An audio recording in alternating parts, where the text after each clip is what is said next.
Okay, so this is the last slide of our very first part, the overview part of the introduction to ethics, and I want to thank you so much for trying to follow what I present in here. I know it's been fast, and plus, I have some problem with recording this video.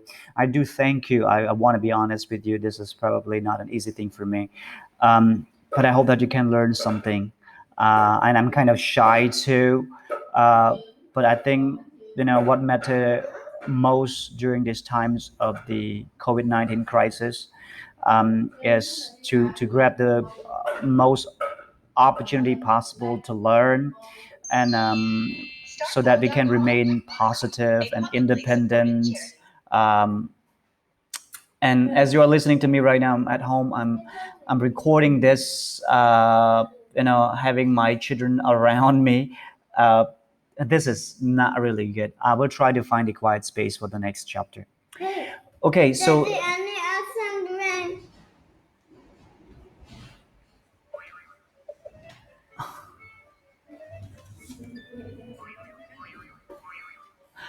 okay, so I got some interruption just now. So this is the last slide. It's about self-realized or self-actualized people, things that they do on their daily or hourly basis is they are they are critical thinkers, and I think it's important to um, to become one, you know.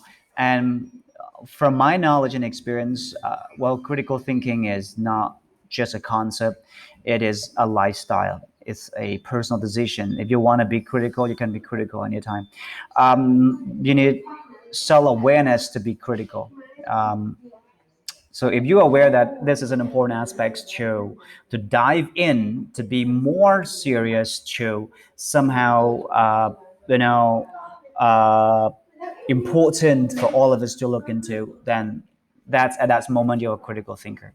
And flexibility is not just um, to constrain ourselves in one aspect or one camp or one angle of an argument, but somehow to look at multiple aspects, to give ourselves times to somehow become positive and look at alternatives as well. Um, and welcome having their views challenged by other people. So they somehow are not arrogant type. A critical thinker or self-realized, self-actualized persons would welcome other people to critique them.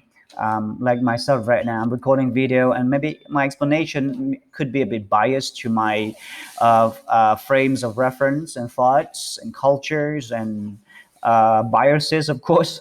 But I do welcome if you have any comments, or you can click like or dislike. Well, that's fine. But I'm sure that when you watch this, you learn something. Open to new ways of seeing the world.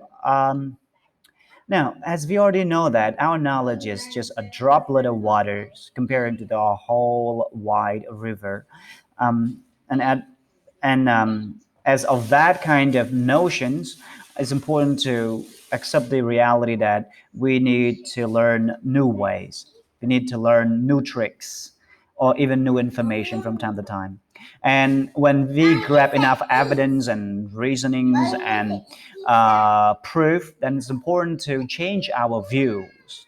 Not to somehow be arrogant with what we believe. So if there are enough evidence to prove that our views are wrong, then we change our view.